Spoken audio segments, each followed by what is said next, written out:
You will spend about 26 years of your life asleep.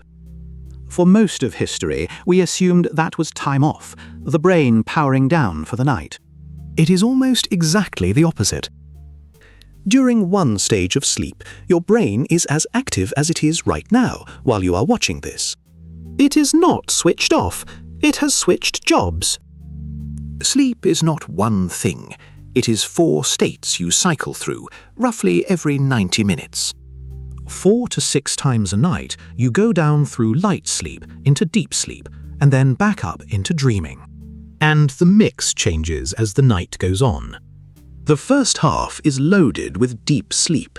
The second half is loaded with dreaming. Which matters, because when you cut sleep short, you are not shaving a bit off everything. You are cutting off the dreaming end almost entirely. Start at the beginning. Falling asleep is not passive either. Your core temperature has to drop by around 1 degree before sleep will start properly.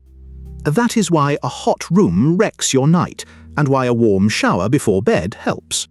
It sends blood to your skin, and you dump heat faster. If you have ever jolted awake just as you were dropping off, that is a hypnic jerk. Nobody is entirely sure why it happens. Meanwhile, a molecule called adenosine has been piling up in your brain all day. The longer you are awake, the more of it there is, and the heavier you feel. Caffeine does not remove any of it. It just sits in the receptor so the adenosine cannot dock. The tiredness is still there, you just stop getting the message. When the caffeine wears off, all of it lands at once. Then the gate closes. Your thalamus stops passing sensory information through to the cortex. The room is still making noise. You have simply stopped being told about it. In the next stage, your brain starts firing short bursts of fast activity called sleep spindles. They seem to do 2 jobs at once. They help lock in what you learned that day. And they push back against noise. People with more spindles stay asleep through more disturbance. Then you drop into deep sleep, and the pattern changes completely. Instead of lots of neurons doing their own thing, almost the whole cortex starts firing together, about once a second. Enormous slow waves rolling across the brain. This is when most of your growth hormone gets released. It is also when the strangest thing happens. In mice, the gaps between brain cells widen by around 60% during sleep. Fluid pushes through those gaps and flushes out waste that built up during the day, including the proteins that clump together in Alzheimer's disease. The evidence in humans is still being worked out, but the idea is that your brain cannot run the cleaning while it is running you. Deep sleep is also when the day gets filed away. New memories start out in the hippocampus, which is fast but small. Overnight, they get copied out to the cortex for long-term storage. We can actually watch this happen. Record a rat learning a maze, and the same neurons fire in the same order. Then record it asleep, and that exact sequence plays again, sped up.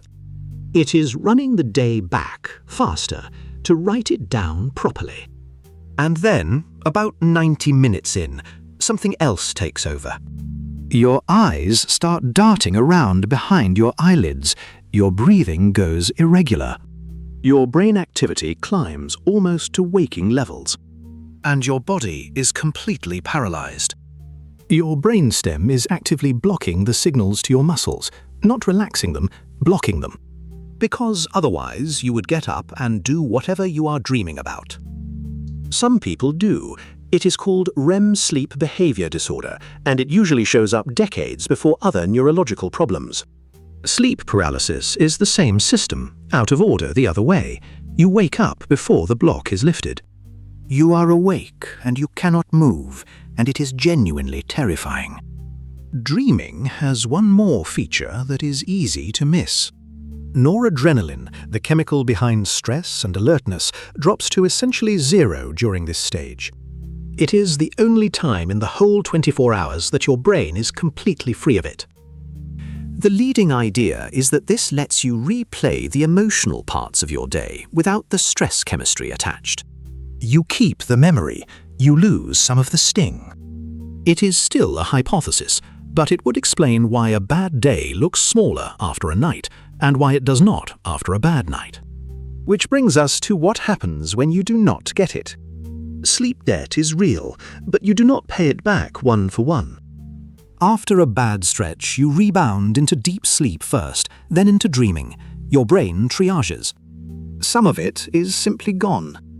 Miss enough, and you start having micro-sleeps, 2 or 3 seconds where you are not there at all. At 70 kilometers an hour, 3 seconds is 60 meters of road with nobody watching it.